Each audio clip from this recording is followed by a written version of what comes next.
Now let's let the effervescent, ever ready James Quintero, from TPPF.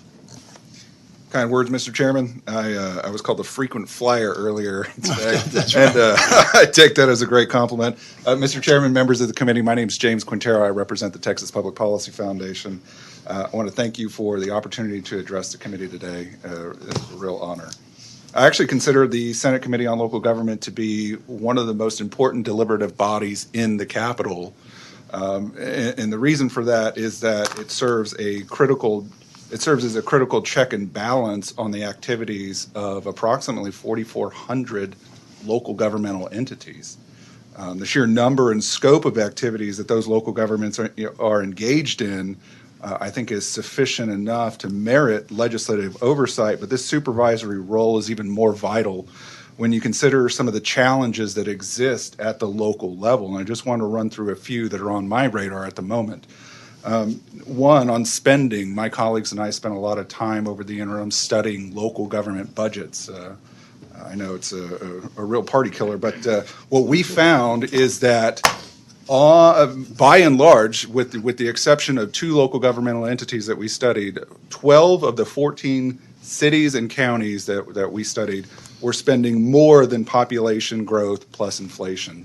What that signals to me is that there is an excessive appetite for tax dollars among some of our larger cities and counties. On debt, I think a similar message is worth echoing. The Texan did yeoman's work to reveal last year that local government debt had grown to about $417 billion in total, which is the equivalent of $14,000 owed for every man, woman, and child in the state of Texas. That is an enormous sum of money. By the way, the BRB also has some good data that shows Texas's local debt per capita ranks as the 3rd highest among the top 10 most populous states. Only New York and California rank more poorly. So we have a huge challenge when it comes to local government debt. On property taxes, I need not tell this body just how dire the situation is for Texas taxpayers. But just to put a fine point on it, as I am a longtime Travis County adjacent resident, the average Travis County homeowner this year will pay about $9,200 in property taxes for all of their various local governmental services. That's about $800 a month for the cost of government. I think that is quite large.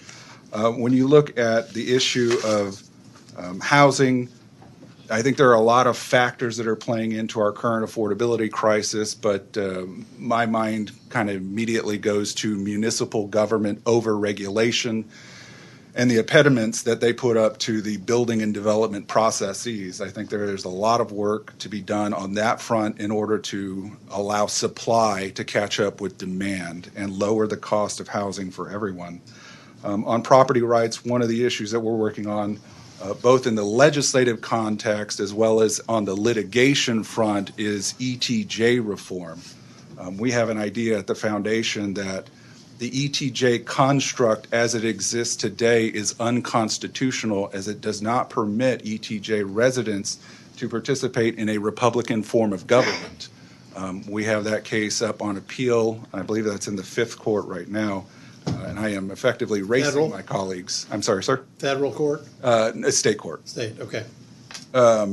We are pressing forward, again, on both the legislative front as well as the litigation front to try and get some satisfactory policy reform on ETJs. Now, and there's plenty of other issues that I think are important, but that just gives you kind of a high-level overview of where the Texas Public Policy Foundation's priorities are. I think at the end of the day, I do, again, see this body as a check against local government overreach. Now, I have been around long enough to hear the other side contend that, it is inappropriate for the legislature to weigh in on some of these issues due to local control. And they tend to see this particular device enable a govern-as-you-like model. But I see things a little bit differently, and I think it has to do with my view of the role of government.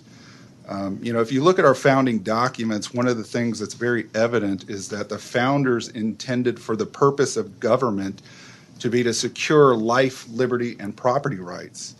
And so that knowledge ought to orient our approach to public policy and everything that follows from it, where local control can aid in securing life, liberty, and property rights, and I think it is all well and appropriate, but to the extent that it enables tyrannical behavior, then the legislature has a duty to step up and take corrective action.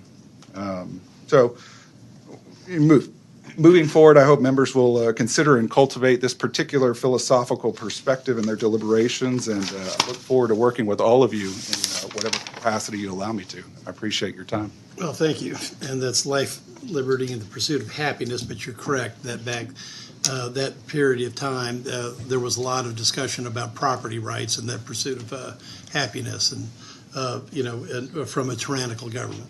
Any questions for Just one. Mr. Quintero? Go ahead. Senator West. Has the foundation taken a position on sales tax reduction?